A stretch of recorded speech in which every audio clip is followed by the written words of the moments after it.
All right, this is episode one of the Misanthropy Podcast. Josh, introduce yourself. All right, my name is Josh. I am a recently returned Peace Corps volunteer. I'm at Kendall at Loyola University in Chicago, and I don't know what more there is to say. I'm a musician. That's pretty much all I got. All right, when I met you, you were studying. God, what was I studying? I think international studies. I eventually got into women and gender studies and African studies. French too, right? Nah, they put me in the wrong French class. So I walked in and it was like French 103, and I was like, I need to get out of here. So I never took another French class again. So I wasn't majoring in that. Not important. Go on. Oh, okay. Well, how were you thinking of going to Guinea and the Peace Corps when I had met you? Was that something in your head already? Guinea was not necessarily. I wanted to go to Cameroon, but Guinea, Why? Cameroon. Mm-hmm. I mean, I didn't really know much about. I think just frankly, I knew way more about Cameroon than I knew about Guinea. Cameroon is just like there's a lot of very. I don't know, the diversity of like culture and the past government things I've heard of. So I was like, I want to see this place for myself and like be there and do some good. But then Peace Corps put me into Guinea, which actually worked out a lot better, and I think I would have been much less productive in Cameroon. But what I really want to know is, where does the impetus to do this sort of thing, like going into the Peace Corps or going to Africa, even come from? Because I find that really interesting. I don't think that's in a lot of people's minds to be that selfless and go help and to isolate yourself from everything you've ever known as a human being. Making a face. I don't think it's selfless at all. I think Peace Corps is not necessarily a selfless thing. I think that it goes definitely with a career track. Mm-hmm. I was studying a lot of things that would put me into international development, and that would. So that's just a common misconception. Is like. No. Because when I think of the Peace Corps, I think of like volunteer work or like just helping others and. And that's what it is. But I think that it's more than that. God, Peace Corps has so many dimensions to it, and it really is what you make it. So I don't know. Like I wish I could have like a more straight answer. But to me, I just don't think it's. So there was nothing like in your childhood or just. No. Oh. No, I personally think that I enjoy helping people, and I went to Peace Corps believing that is what helping people would look like, and doing good and practicing French, and then learning about the possibility of a future career. But then you see where it trips into being, I think doing things that are completely selfless isn't necessarily. I don't know. It's not necessarily the most beneficial. Yeah, you have to, like in all things, you have to keep a happy medium. Mm-hmm. Yeah. So when you first got there, what were your first impressions? First impressions. My God, this is 3 years ago. First impressions of Guinea 3 years ago. It was like 2 a.m., so it was freaking dark. So I didn't see anything. So it was like, so for the first thing, a baggage cart crashed into our plane before we took off because someone was playing Pokemon Go and like was not paying attention to driving. That's what we all thought it was, but we actually got we got postponed like 4 or 5 days, and then we got there and it was already dark because we had to change flights.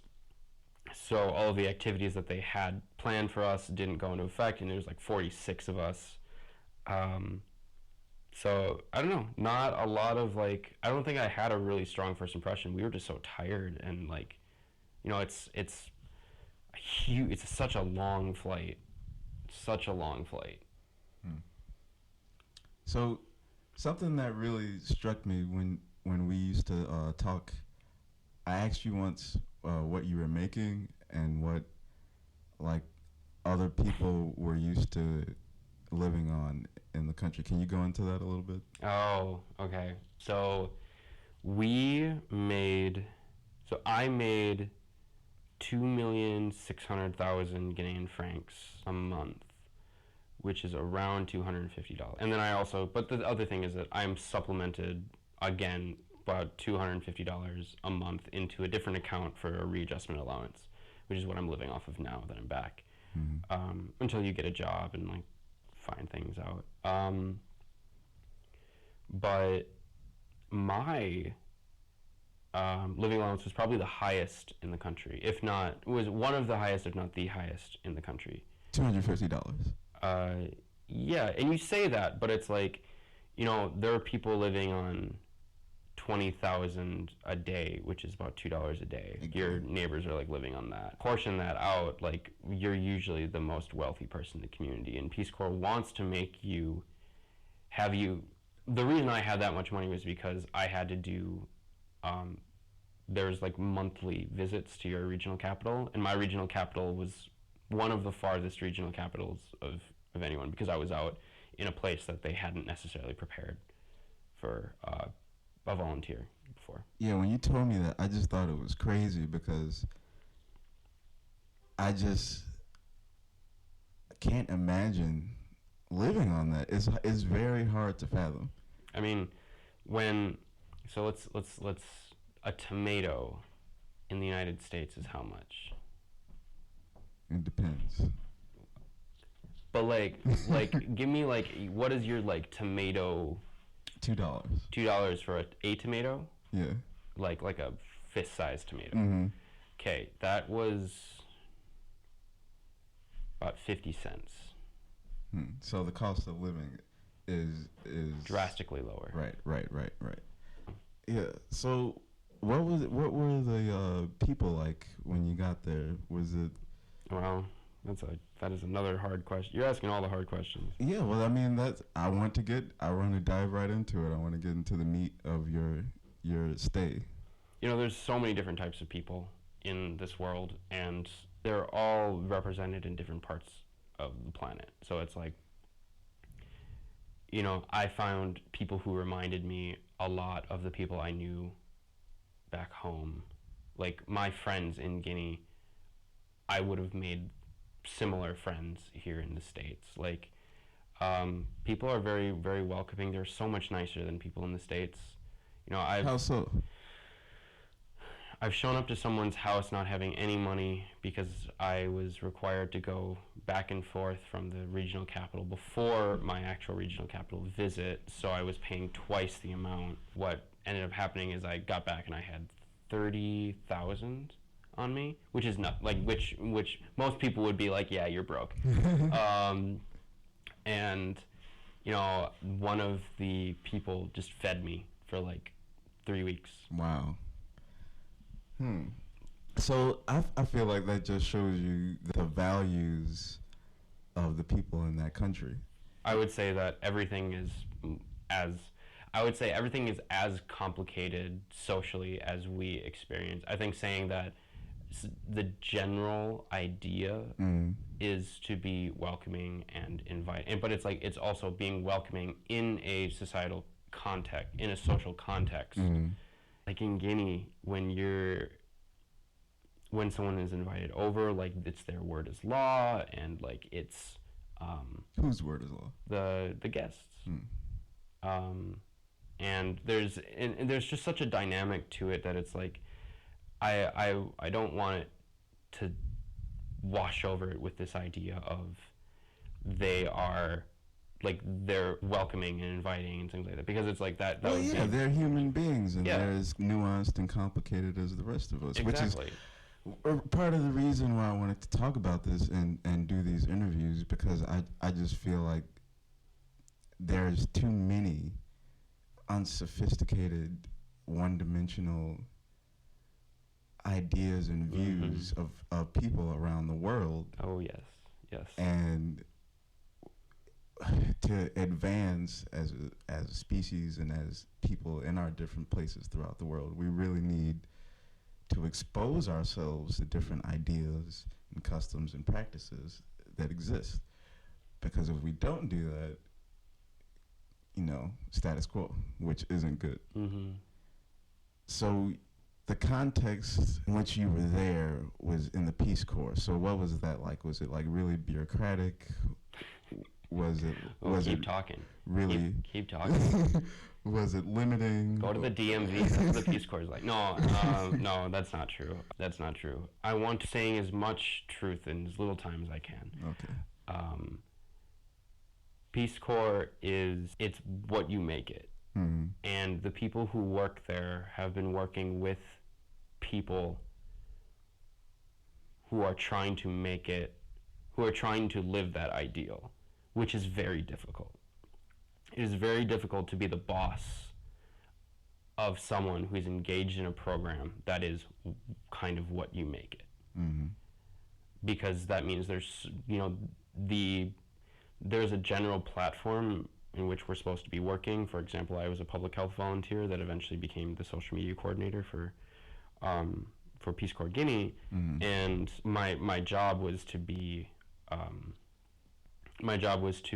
a maternal and child health, like nutrition, just general health advocate. Mm-hmm. And but I ended up building a health clinic and then making a music video for malaria prevention. I saw that. It was awesome. Thank you. Tell me about that a little bit, if you don't mind. Okay.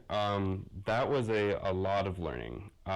It was a lot of things that I knew how to do, mixed with things that I was asking people in the community how to do, and we were really trying to make it as authentic as possible, but it's really hard, and I think that's one of the things that made me very jaded about development work in general, is like, we were trying to give the artists that we were working with the ability to express their ideas about this sickness that really has like taken down quite a number of people, like is one of the most deadly sicknesses in the world, but it's also like, You're referring to malaria? yeah, Okay. malaria. It's the day-to-day. Hmm. Like whenever you get sick, a lot of people are just like, oh, you've got malaria.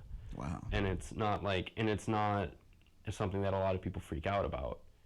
And it's not saying that they don't see the gravity of the situation, which some do and some don't, but I think it's really hard to speak on the behalf of people. For one, I'm trying to because I shouldn't be sitting here speaking on, even if I have lived there for 3 years, speaking on the behalf of people is not even something that someone who is a part of that culture, like that's not even something I would put on someone who's not a part of that culture. I totally agree. No one should have to speak for their race, their country, their continent. And I'm not even connected in any way to like I'm connected by a familial, kind of an informal familial bond with several people. I can speak to certain individuals, but I guess for this project, it was very enlightening navigating the politics of music in Guinea, and also realizing that it's just like development work is, it just does not, asking people to be like, what motivates you about the work that I'm telling you that is important? That's just not, like, what do you think about when you think about the things that I'm telling you are important? Like, that's just not good. When people ask what are the main problems in Guinea, they're like, there are no fucking roads. All of the roads are trash, and the government is not repairing them, and How are they running that country? How would you describe what is the title that you would put on it? It's a democracy. A democracy, okay. Yeah. It's a quote-unquote democracy. Not saying that there is not democratic practices. It's that they're trying to seek the government is trying to seek a third term and modify the constitution. At this point, I think elections are happening very quickly here. Is there still a colonial presence? The French? Yeah. Huh? Oh, the French hate Guinea. So they're not involved at all. Well, Guinea was one of the first countries in Africa to rebel. So the French were like, you've maimed me, and they got out of there. And because a lot of other countries made deals and did a slow decolonization, which benefited the French a lot. So they drew out a lot of resources as they were doing that. Yeah, and there's a difference between la francophonie, which is the colonial model of the French, and then the colonial model of the English. The English, for example, like with Nigeria is in a much better state on the coast, I will say, than, for example, Guinea is in. Like, much more developed, much more connected to the world, and this is, I think, it's the manner in which they treated the individuals. Like, and I think that's definitely one of the things is, like, the system that was left, like, nothing was left behind in Guinea. Nothing. They left so fast that all they had were these colonial models of government which didn't work. And Sékou Touré was the first president of Guinea, and he employed a pseudo-communist, socialist kind of model, which really prioritized the arts, which is really cool. But he ended up having there's a lot of death and things that followed him and his... Death usually follows communism. Yeah. Well, I mean, I just think that what his model was, those who oppose me are opposing the entire country and need to be eradicated. And there was just a lot of shit. Yeah. But yeah. Okay. What were your friendships and your pursuits outside of your work like? I was not in the right mindset while I was in the countryside. I believe that I probably should have been put somewhere that had a higher French speaking, just if they wanted to use my skills a little bit more effectively, a place that had more. But I was put in a place that was very isolated, and... Is there a particular reason? Well, they told me that the site that they had for me, because when you get your site placed, there's like a big reveal, and that my site was not necessarily prepared yet. But they said if you want to go and try it, like, you should go and try it. And I was just like, a month into training, which was all together, and I was still on kind of like a little bit of a high. And I was like, okay, cool, like, I'll go see it. And then I went and saw it, and then I saw the level of need. Not necessarily something that I could provide, but, like, I didn't really know what to do, and people were asking me for so much, and then I was like, I can't just not go. Like, and I have such mixed feelings about development, and I made so many mistakes. as a volunteer, and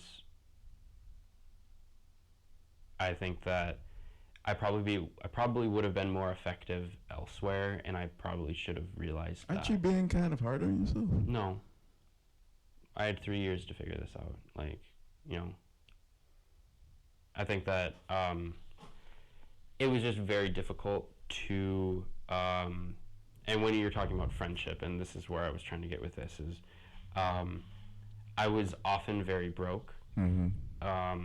Because I had to do these large stretches of. I was also managing this music video thing, which was in the Capitol, so I was leaving site more than I was being paid for, and my transport there wasn't being covered.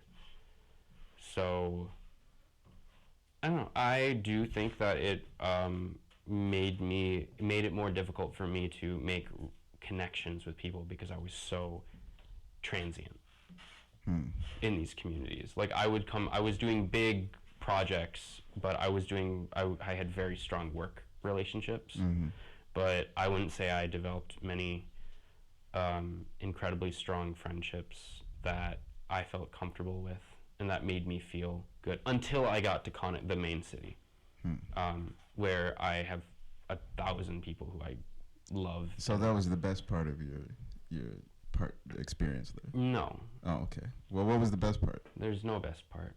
Okay. There's no worst part. There's no best part. It just kind of is. The experience as a whole is what you've taken away from it. Yeah. I mean, I think that it challenged me. It made me a better person. And I hope some of the things that I left behind were good. One of the hardest things that people ask when you get back is, how was it? Or like, what did you do? What did you accomplish? And it's like, I think it's more complicated than that. It's not just more complicated than that. It is so much more complicated than that. Then you are able to have a 20-minute conversation with someone before they get bored about it. What I tried to do is I try to talk about the people who I've had close relationships, because anything more than that, I'm bound to mischaracter. Like there's bound to be something that isn't true in what I'm saying. And the thing is, I won't even say it. I think some things I even said earlier as I was trying to answer some of these questions, I don't think was necessarily true. About like, oh, certain people are like when we were talking about like, this is kind of how Ghanaian hospitality is. Like, I disagree with that completely. There's Susu people, there's Pular people, and that all depends on where they are and what dialect they speak. There's Malinke people, there's Kissi people, there's Gerse, there's tons of other different types of people. And I have a really hard time when I'm being asked like, oh, what are people like there? Because to me, it's like, what are people like here? Like, right. Like what is your next door neighbor like? Like, I probably met someone like that there. Yeah, there's differences and things, but it's like, I mean, hearing the call to prayer every morning is beautiful and wonderful. Like, that's something that's really cool. Even when it's like the guy who you think hasn't gotten enough sleep before he starts the call to prayer, and maybe threw his voice out the day before, like, it's still like this really amazing practice, and like that defies musicality, that defies an idea of like no one goes up to the call of prayer and goes, is it good?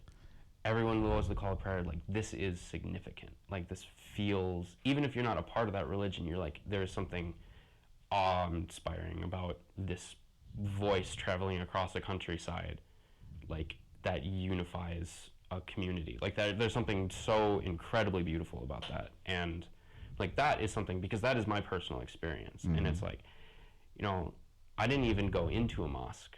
I didn't feel comfortable, not necessarily saying, because I just like, I didn't want to be a tourist.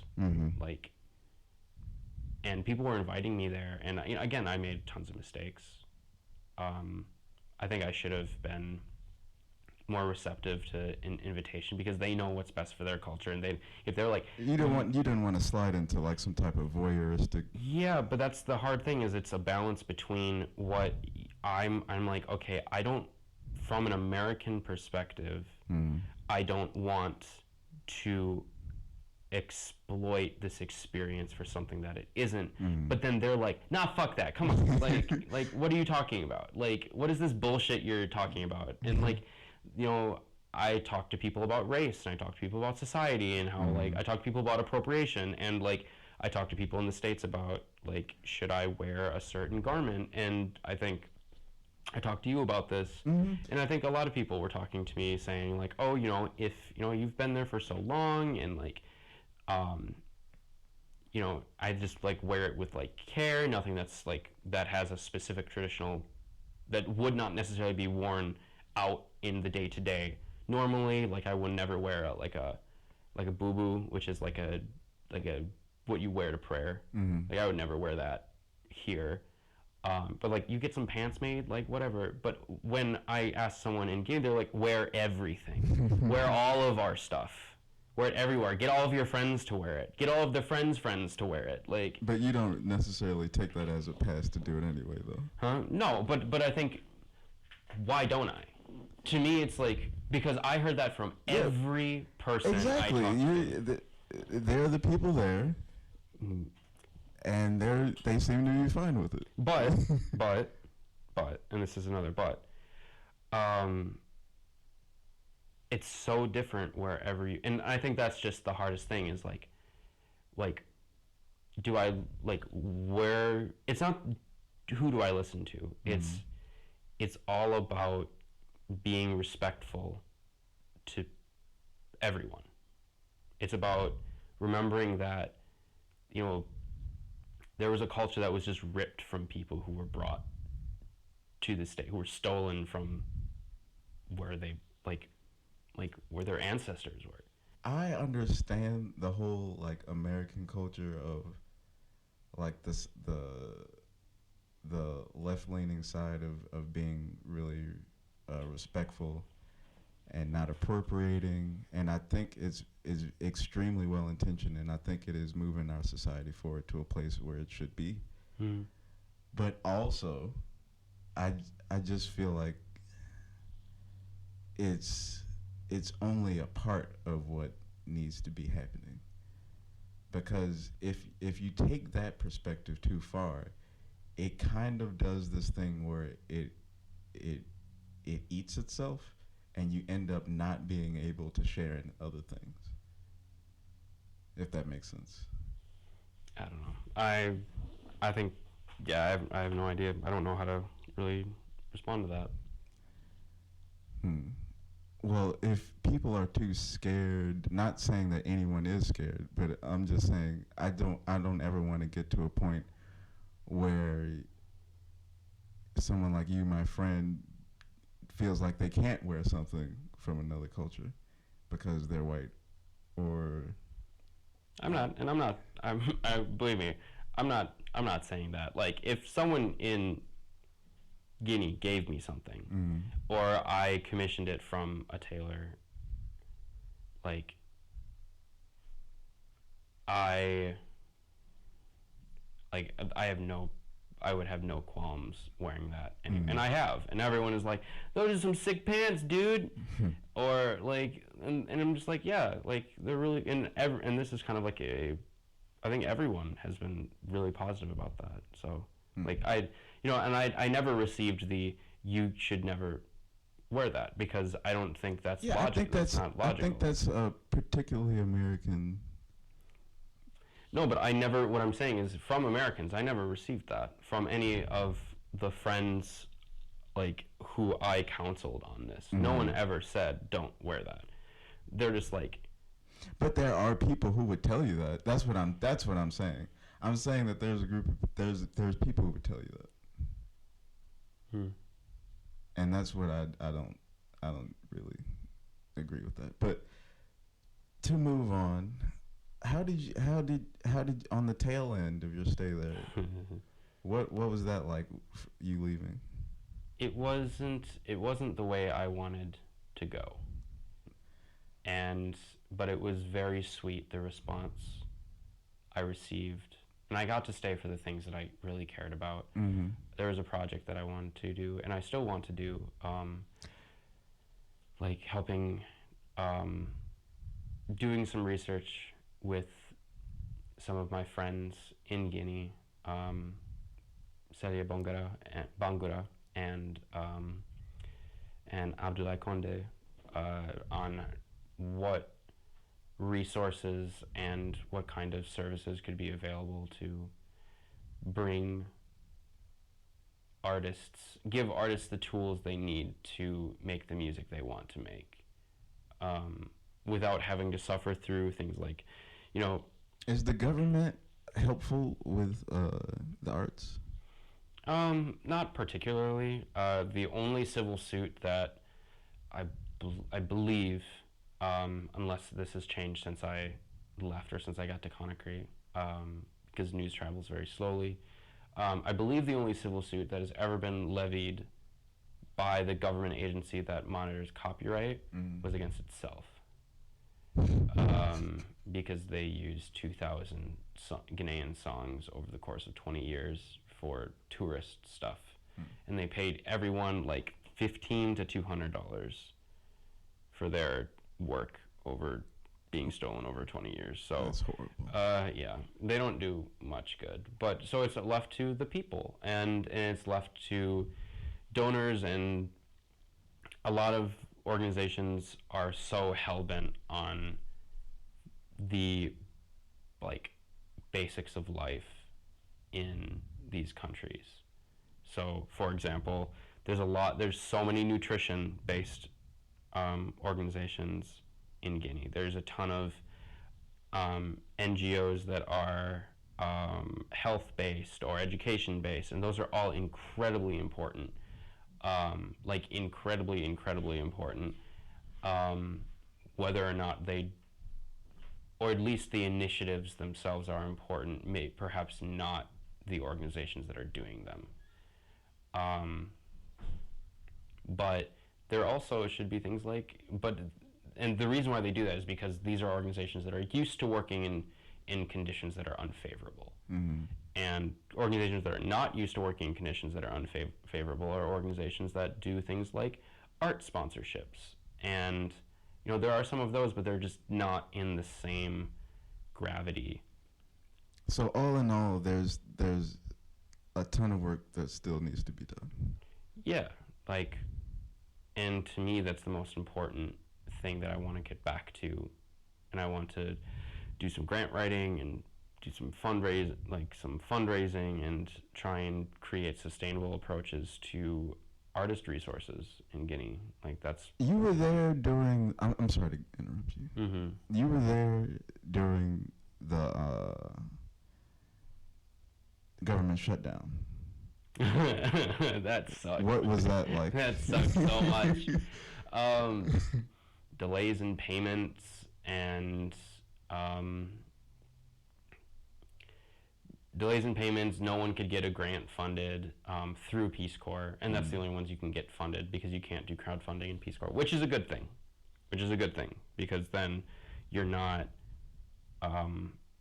otherwise volunteers get like really guilted into like help. They become money banks instead of their real job, which is to do kind of like sustainable development work. But government shutdown, terrible. Just was like. How do you feel about the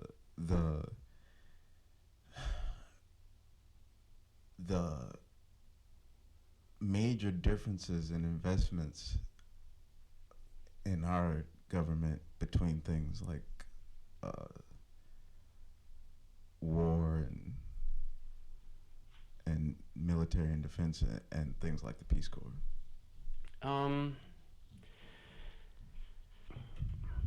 I think we spend way too much on the military. Like it's creating a bunch of random military equipment that does nothing is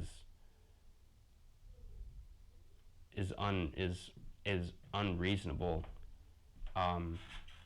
When we could be investing in like I don't know, like, I mean, in the same sense, like, when we're talking about, we have the kinds of people who elected Trump, like a lot of small town workers who were put out of their jobs because of things moving overseas. Like, you know, we could have put that money into job training for different energy tech industries. And, like, to me, that's much more valuable than creating jobs by churning out useless mechanisms of war in such a capacity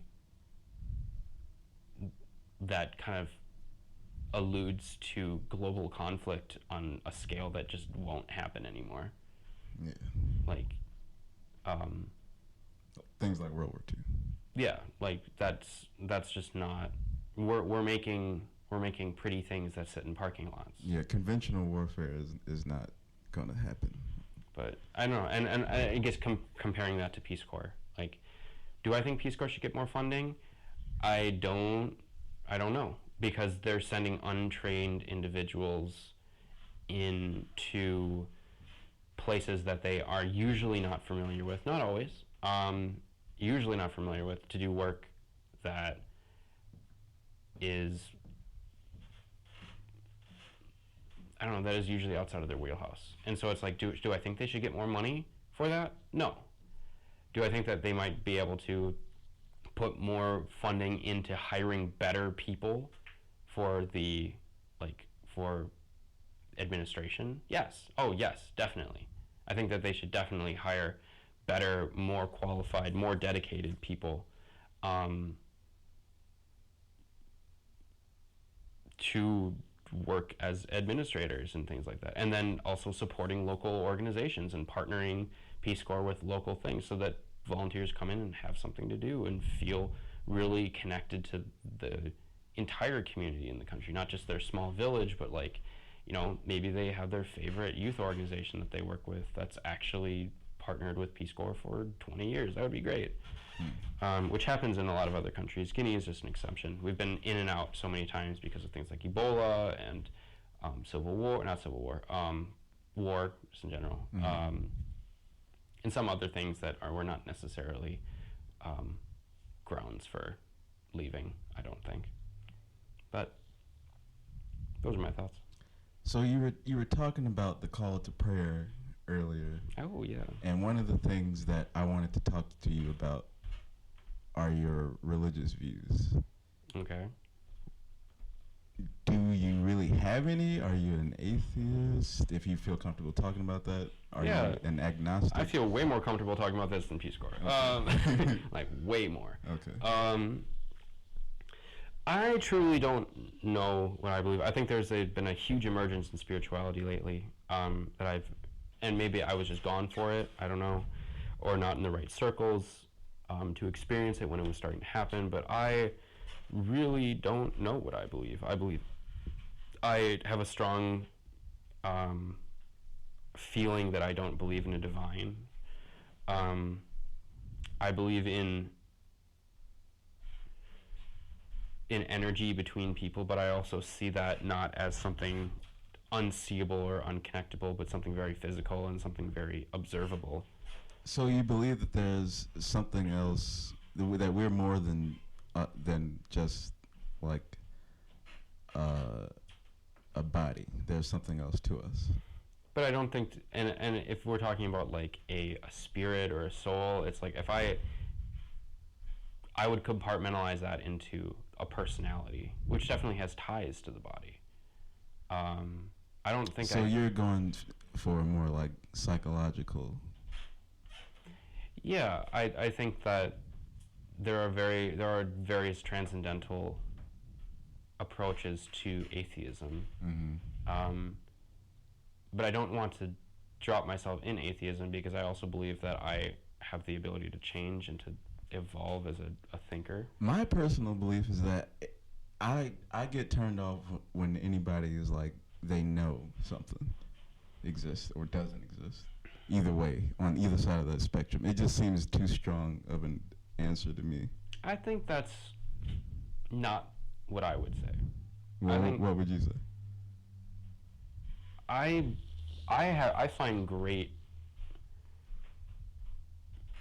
if someone comes up to me and invalidates my feelings. Of course, I'm going to feel a little like weird about that. But I'm not saying that in the sense of like the feelings I have are true and absolute and are unwrong. I wasn't saying that. No, by I the know, way. but what I'm saying is like when people have a definite belief in something and that they can sit and labor on what greatness this thing, person, or experience has brought for them. To me, that's beautiful, and that's something that I wish I could attain. Yes, there's definitely some envy from me in anyone who just 100% is in their their particular faith. Do you have like a foundation in your childhood? Were you raised in any religious tradition? I went to church for the donuts. Okay, that's one way to put that. They were good donuts too. Full of people who had really strong grips, and a lot of bald dudes. A lot of really tall white bald dudes. Were these Catholic churches or? I don't even know what they were. Oh. I really don't know. I don't have a lot of things based in. I don't have a lot of feelings. That's not your cup of tea. It's not about being. It's not about cup of tea. It's more just about. There are spaces that I know I'm going to complicate. Mm-hmm. Not because I'm right or wrong, but just because it's like I don't want to go into a church and I feel like I need to debate that faith on my own time. And if I go into a church and do that, there are people who need things from that faith, and I don't want that time to be I don't want to use people's time when everyone's going through so much shit to help me figure out what's going on in my head or what like. And also I just don't think that I don't find it very, for me, I don't find it truly beneficial to stop and sit and think about these things. Like I just kind of go, and it's not saying that like I don't sit and reflect on mortality and things, but I don't ever sit and think about what kind of religion suits me or whatnot. I just kind of go day to day, I guess. That's very interesting. Do you think that it would benefit the world for different religious traditions to interact with each other more? Because I really think that's an answer for a lot of to relieve a lot of the grief between different faiths. I mean, I think in general, getting people to speak and like interact with and to one extent or another touch one another, feel the realness of like of the diversity that is the human race is going to heal some schisms. But I also think that something that is that mixed with an importance of like letting things be and letting people be who they are and respecting them for the people that they are. And I think that's one of the reasons why I don't think about these things so often, is because it's just like I have, if someone chooses to believe in something, in a religion or an ideology, and as long as it's not, to me, as long as it's not hurting people and it's not abusing what I believe to be like the rights of humans, like, then I'm just like I think what you're doing is beautiful, but it's like I don't need to understand it, and I don't need to get my fingers in it. I just need to let you do what you do, because what you do is beautiful. And if there's like, yeah, I just need to let people do their thing and trust that there's a reason why people are believing this. So you've never had any like experiences that you would classify as religious? No. I have. I mean, yeah. I've experienced glossolalia, which is speaking in tongues, Hmm. and I used to think that it was total BS, and I still do. Wow. But love it. You're like it happened to me, but I still think it's BS. because basically I was basically hypnotized into an altered mental state. That's what I think what happened. Because there was someone like humming in my ear and like chanting, and everyone else was also chanting, and I just it was like uncontrollable babbling, incoherent like vocalization. Cool. But it was an interesting feeling, though. I'll Yeah. give it that. There's a lot of antics and showiness that I'm not really into, but I love it, and I have major issues with it at the same time. And I love the musical tradition. It's Mhm. produced a lot of my favorite musicians, and I think like a lot of other faiths, they're missing the point with what you were talking about as far as not harboring on the fact of what people believe, but that it works for them. yeah, but also everyone has a different. I think everyone has a different thought of what people should be like, and how people should be, and like that's not, you know. I think that I can't speak to the Black Church whatsoever. Like, never gone, never. Sometimes I go to events and then I'm just like, oh, this dude's a pastor. Oh my God, like I'm in the middle of something I'm not necessarily familiar with, and it's really cool to be a part of, but it's nothing I can speak to. But the like, I think that there are every ideology and every belief system has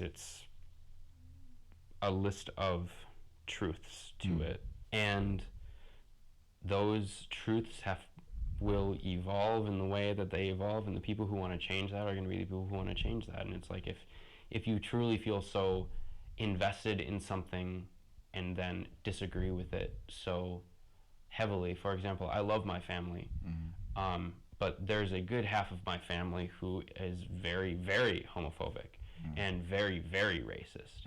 But I still have love for them as family, so their truths are things that I seek to change.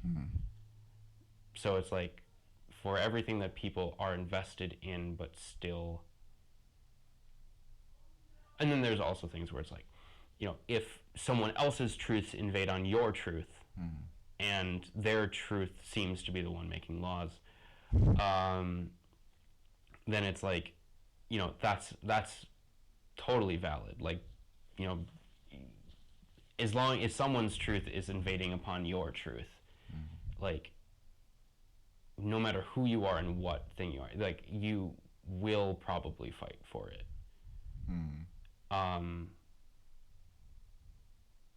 But it's like, if you're something you're invested in, then like, you jump in on it. If we're invested in America, we have to change the idea of the United States, not America, but the idea of the United States. Then we have to try and change the truths in which it was founded upon, in one sense or another. To keep a central thread into the interviews that I do, I'm asking everyone at the end, what do you think is keeping us, what jumps out at you as an individual as the major problems that are keeping us as a species from coming together? I think there's certain societies that have a lot more problems with this than others. I think if we were all on one large continent, it would be a lot easier. I think visibility. So just the geographical space itself is just a major problem. Yeah, I mean, like, race is a very different conversation in like, and I'm just going to come back to this because this is something that we've been talking about. Like, in Europe, for example, race is a very different idea than in the United States, and race is a very different idea in Guinea than it is in the United States. Like, there are so many, and that has to do with the fact that we don't have a central, and we shouldn't, but like, people, for example, like, I went to, okay, this is why I think this. So here's the story. So went to a very remote rural village in Guinea called Bulere. It's where I built, or where I helped finance the building of this health clinic. And sorry, in that community, I noticed so many similarities to going into rural Wisconsin. Like, rural is rural. City is like city. Like, there are so few differences. Of course, there are a lot of differences, but there are certain things to me that stand out as very true. Is like, you know, when I went over there, it was like that was the first time they'd ever seen a white person just in front of them. And I imagine for a rural community in Wisconsin, while still being very, very connected to the world because of, like, there was 4G in this rural village in Guinea. There was 4G. There was 3G, sorry. There were Gs. There were more Gs than one would assume. Yeah, there was 4G in Conakry, but there was 3Gs in this village, and there are at least 3Gs in a rural town and I just want to say village, a rural village in Wisconsin. And, like, the types of informed reactions to difference. So whether they're ill or well-informed reactions to difference and the cultural reactions to difference, you know, they still had this idea of, like, there is something different going on here. This is how I'm going to react to it. And it's because those people were never, like, brought in. There were some people who were like, you know, we don't want you here, like, and there were some, but that was, like, very minority. Most people were like, let's, like, sit and touch your skin. Let's sit and, like, what does your hair feel like? Like, what do your toenails look like? Like, someone tried to rip down my pants, which is weird. And it was a really old woman. Sorry, was it? I can't remember. But still, like, they tried to rip down your pants. Yeah. But it was just kind of like funny, like playful kinds of things, and I think that has been so. And I'm not necessarily speaking to the ways in. I'm not speaking to reacting to difference is a good thing. Like, I'm saying, like, people not knowing about other types of people, never having those experiences. I think there's 1,000 YouTube videos of people meeting for the first time and actually getting invested in one another and starting to feel like we are now transgressing. No, we are not trans. We are now moving past something on an individual level. Maybe they still hold these, like, horrible views of certain people, but on an individual level, to some form, they get more comfortable. And I think that I've seen a lot of magic happen in the States between some of my friends who have been very brave to come out to see my family in rural fucking Wisconsin, who are POCs, and, like, and what kind of change that had for them. They are not the same bigoted people that they were when I was younger. And whether that comes from a cultural shift or the fact that I've brought people to actually show them and talk to them and, like, eat with them and experience with them, and, like, they keep saying, oh, invite this person back, or, like, let's talk about this person, like, why aren't they coming back, and like we should bring these people back all the time. And it's like, to me, that shows progress, is the fact that people are either isolating, or they are being isolated from, with or without their consent.